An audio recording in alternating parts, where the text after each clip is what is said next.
মানুষটা যুবক ছেলে ছিল, 20 বছর জিন্দেগি ধরে যৌবনে পা দেওয়ার পর থেকে 20 বছর ধরে প্রতিদিন রাত্রিরে একজন করে নতুন নতুন নারী নিজের বিছানাতে নিয়ে আসতো পাপ করার জন্য।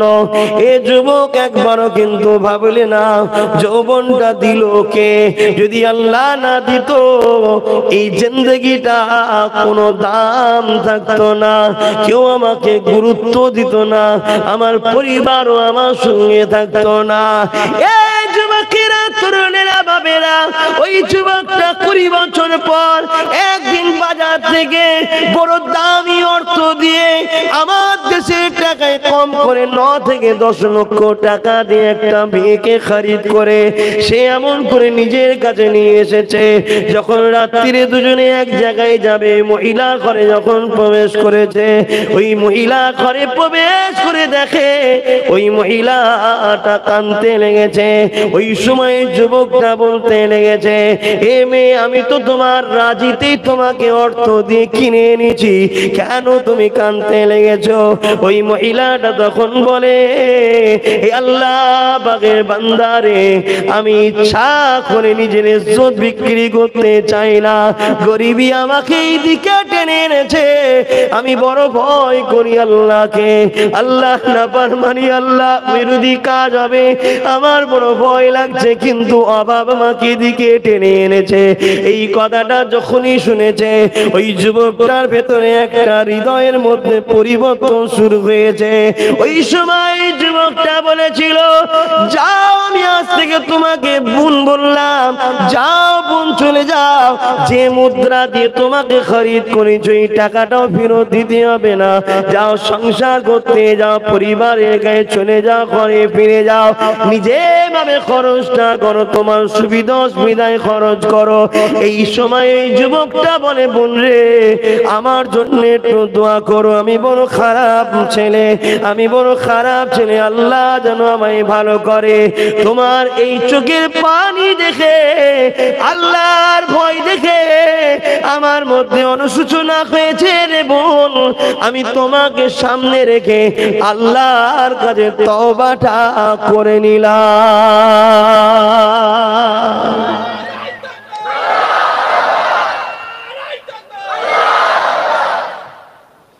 মেয়েটা চলে গেল। আল্লাহর হুকুম দেখুন যুবক, আল্লাহর হুকুম দেখুন। মেয়েটা চলে গেল, তার কিছুক্ষণের মধ্যে ওই যুবকটা মারা গেল। ইন্না লিল্লাহি ওয়া ইন্না ইলাইহি রাজিউন। সবাই এলাকায় জানে ছেলেটা খারাপ, সবাই জানে এলাকার ছেলেটা খারাপ, কিন্তু পাওয়ার, পয়সার জোর, পাওয়ার আছে, কেউ কিছু বলতে পারে না। এইরকম যদি এলাকায় একটা সবাই জানে খারাপ ছেলে মারা গেছে, তার কেউ গুরুত্ব দেবে ভাই? বলেন না, গুরুত্ব দেবে? কিন্তু পরের দিন সকাল যে হয়েছে, সবাই যখন বেরোয়, ওই যুবকের ঘরের দরজার সামনে দিয়ে যখন যায়, দরজার গোড়ায় লেখা আছে এই যুবকের নাম দিয়ে, যে আল্লাহ এর তওবাকে কবুল করেছে, আল্লাহ এর জীবনের গুনাহ মাফ করে দিয়েছে।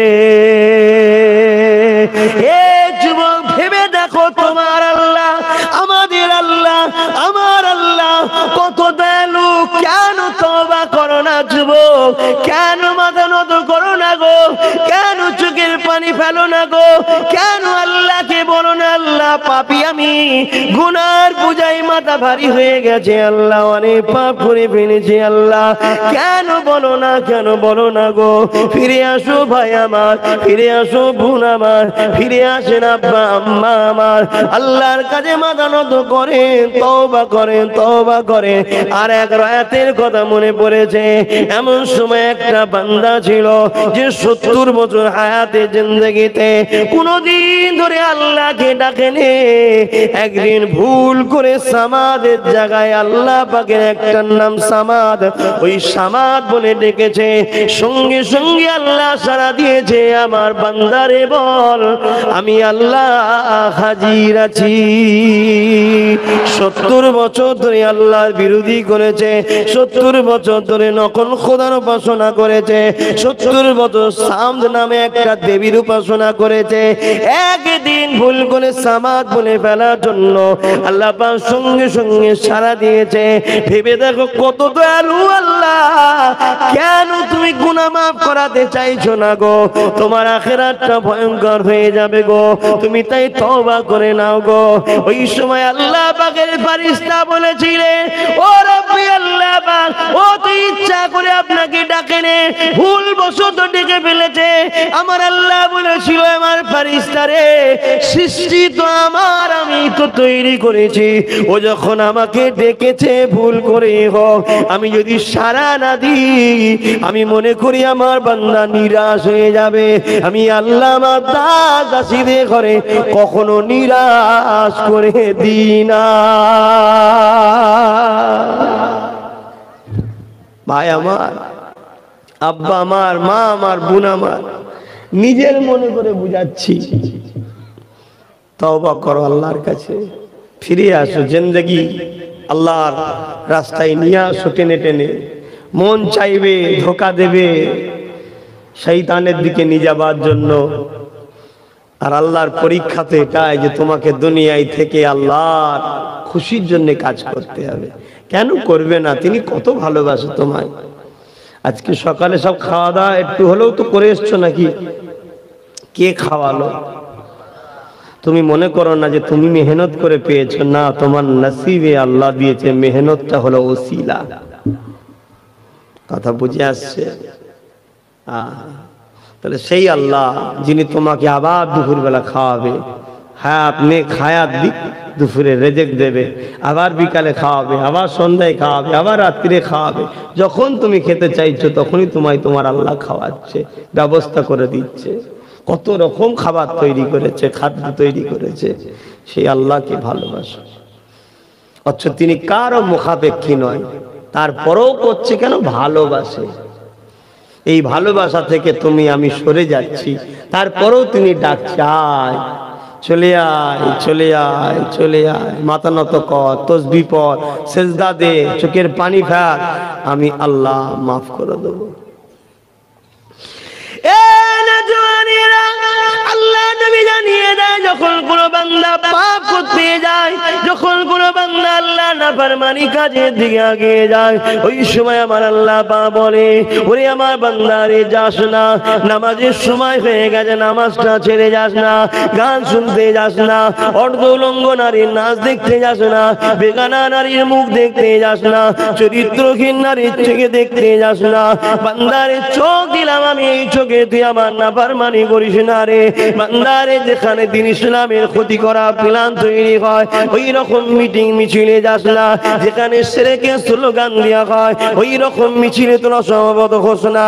যেখানে আল্লাহ দিনকে মিটাবার প্ল্যান হয়, তাদের ঝান্ডাকে ধরে তোরা মিছিলে যাবি না।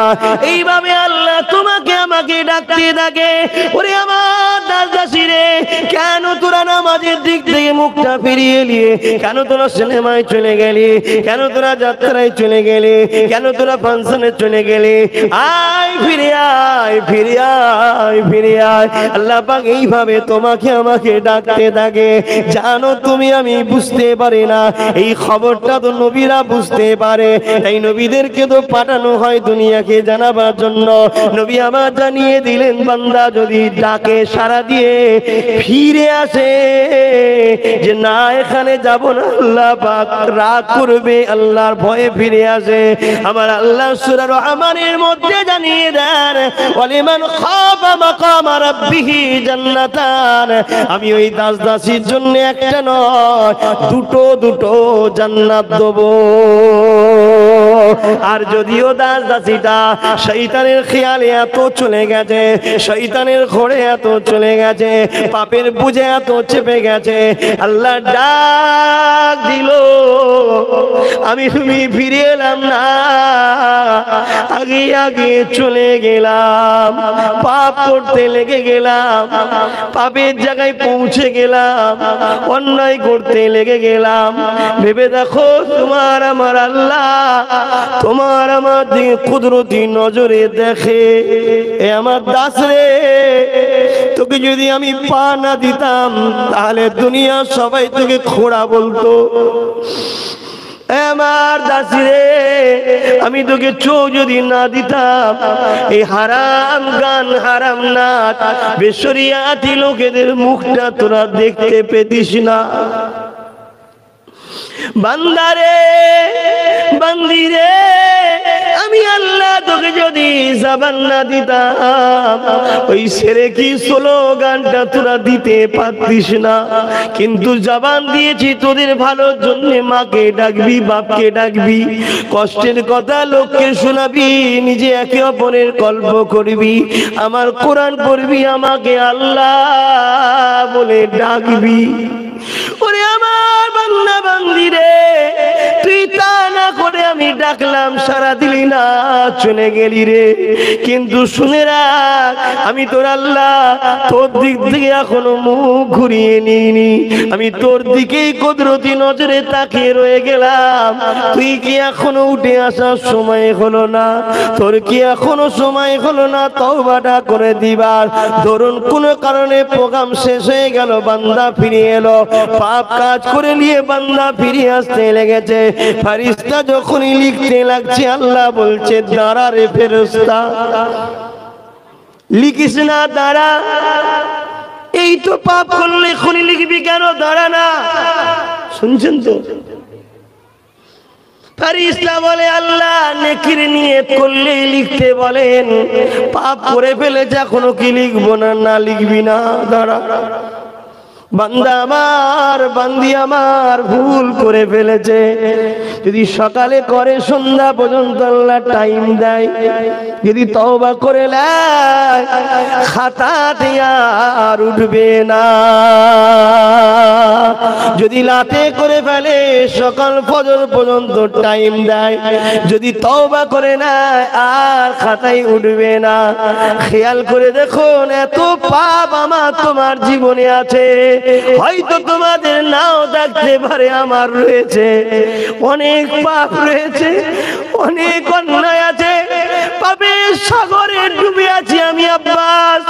তথাপি আমার আল্লাহ এত ইজ্জত এত সম্মান দিয়েছে, যেখানে দাঁড়িয়ে যায় লাখো আল্লাহর বান্দা আমার কাছে চলে যায়, যেখানেই যায় সেখানেই সবাইকে আল্লাহ আমার পাশে জড়ো করে দেয়। এত ইজ্জত সম্মান দিয়েছে, যা বলি মানুষ ছেলে মনে করে, ভাই মনে করে মেনে নেয়, অথচ পাপের সাগরে আমি ডুবে আছি, তুমি জানো না, আল্লাহ জানে।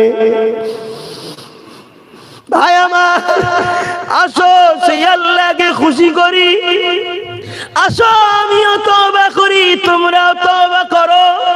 আর নয় কাজা নামাজ, আর নয় গান বাজনা, আর নয় যাত্রা, আর নয় ফাংশন, আর নয় সেরেকি স্লোগান, আর নয় বেহুদাদের মজলিসে বসা, আর নয় মৃত্যুদের দলভুক্ত হওয়া, আর নয় ইসলাম দুশমনদের সাথে উঠা বসা। তওবা করে দি, আর নয়, আর নয়। খেলাধুলা করতে হবে, কিন্তু হাঁটুর উপরে কাপড় তুলে আর খেলা নয়। যারা ইসলামের দুশমন তাদের খেলালে আনন্দ নয়। আজ আমার ঘরের ছেলেরা আনন্দ করছে, বোম ফাটাচ্ছে, ফিস্টি করছে, কি হয়েছে? তাদের পছন্দ নাকি কোন দেশের টিমকে, সেই দেশের টিম নাকি জিতে গেছে। মাফ করবেন, খেলা একটা শখের জিনিস, পছন্দের জিনিস, কিন্তু কাকে বন্ধু করলেন, কার জন্য খুশি বানালেন? যারা কিনা আপনার আল্লাহ এই নামটা তাদের দেশে ব্যান্ড করে রেখেছে, কেউ আল্লাহ প্রকাশ্য বলতে পারবে না। কেন? সন্ত্রাসের ভয় হয়। আল্লাহ নামে এত মধু, এত টান, এই নাম শুনলে আজও শয়তানের দল থেকে লাখো লোক আল্লাহর প্রেমিক হয়ে যায়। তাদের জন্য আমাদের বাচ্চারা আনন্দ করছে যে তোমার আল্লাহর নামটাকে ঘৃণা করে। যারা দাজ্জালের সৈন্য কাতারে সাথ দেবে, আমার ভাই, নিঃশ্বাস পুরোতে বেশি কোন সময় লাগে না। কখনো কখনো আমি ঘরে শুয়ে থাকি আর ওপর দিকে দেখি খাট টাট আলমারি টালমারি দেখি। আমি আমার কথা বলছি, আল্লাহ একটা ঘর করিয়েছে, কথা বুঝছেন না? বোঝেন না? ভালো ঘর করা, ভালো গাড়ি চাপা, ভালো জামা কাপড় পরা শরিয়তে হারাম নয়, রাসূলের ইজাজত আছে, কিন্তু হালাল ইনকাম। কিসে? হালাল। আল্লাহ আপনাকে দিয়েছে, করুন না, কিন্তু ওই ঘরে আরামের গদিতে শুয়ে যেন আল্লাহ ভুলে যাবেন না, তাহলে ওই অর্থ আপনাকে আল্লাহর থেকে সরাচ্ছে, অর্থ আপনার জন্য দুশ্মন। আর অর্থ দিয়েছে আল্লাহ যত, আপনি তত দান করছেন, জানবেন ওই অর্থ আপনার বন্ধু। কথা বুঝতে পারছেন? ভালো ঘর দিয়েছে আল্লাহ, আছেন ওই ঘরে থেকে আপনি তাসবিহ পড়ছেন, আল্লাহ আল্লাহ করছেন, আল্লাহ এই ঘর আপনি দিয়েছেন, আপনি ভোগ করতে দিয়েছেন, জানবেন ওই ঘরটা আপনার জন্য রহমত। আর ভালো ঘর পেয়ে আপনি এসি চালিয়ে ঘুমিয়ে খেয়ালই নাই আপনার কখন কি হচ্ছে, নামাজ সব কাজা ইবাদত নেই, আর নেই, জানবেন এই আরাম আপনার জন্য দুশ্মন, আপনাকে জাহান্নামে নিয়ে যাচ্ছে। আল্লাহ নিষেধ করেন। আমি দেখি যাক যেটাই আছে, কারো নজরে হয়তো এর থেকে অনেক ভালো ঘর আছে সমাজে, অনেক মেহমানদের বাড়ি আমি যাই, আমাদেরই বাপের ছেলে, দাদা হুজুরেরই ছেলে, আমার ভাই, তারা আল্লাহ দিয়েছে, অনেকে নিয়ে যায়, বাড়ি দেখে জাহান ঠান্ডা হয়ে যায়। ও কি আল্লাহ দিয়েছে, আল্লাহু আকবার, ঠিক আছে করুক না, আল্লাহ দিয়েছে করেছে। সেই তুলনায় আমার বাড়িটা টালির খোলার বাড়ি হবে, মানে এমন এমন বাড়ি দেখেছি, তারপরও একটু হলো আল্লাহ যা দিয়েছে, আমি আমার দিক দিয়ে বলছি শুকরিয়া আদায় করে শেষ করতে পারবো না, আল্লাহ আমাকে অনেক দিয়েছে, আলহামদুলিল্লাহ। তা আমি শুয়ে শুয়ে মাঝে মাঝে দেখি আর ভাবি, আর পরিবারকেও বলি, বেশি সুন্দর করতে নেই, মরণের সময় কষ্ট হবে, ছেড়ে যেতে মন যাবে না, ঠিক না বেটি? ছেড়ে যেতে মন যাবে না, এত কিছু সব ছেড়ে চলে যাব, গাড়ি বাড়ি জমি, আর যার নেই সে তো যাবার জন্য সবসময় পেরেশানে আছে। কেন? জানে যে আল্লাহ এখানে যখন দেয়নি ওইখানে রেখে দিয়েছে, তাড়াতাড়ি যাই, লিতে হবে, লিতে হবে। জোরে বলুন সুবহানাল্লাহ। তা আমাকে আল্লাহ যতটুকু দিয়েছে আমি দেখি আর ভাবি, খোদা এই ঘরে আছি, খাচ্ছি, মাকে দেখছি, বাপকে দেখছি, স্ত্রীকে দেখছি, আত্মীয় স্বজন ভাইকে দেখছি, বোনেদের দেখছি, একদিন এখান থেকেও কিন্তু আমায় চলে যেতে হবে। আপনারাও ভাববেন, আল্লাহ যে ঘর দিতে ওটাই শুয়ে ভাবুন, টালির ঘর টালিতেই ভাবুন যে এইটাকে ছেড়ে একদিন আমাকে চলে যেতে হবে। না স্ত্রী পাশে থাকবে, না সকালে উঠে মাকে ডাকলে মা সাড়া দেবে, না ডাকার ক্ষমতা থাকবে, কবরে চলে যেতে হবে। এগুলো ভাবলে কি হয়, ওই মুহূর্তটা আপনার কিন্তু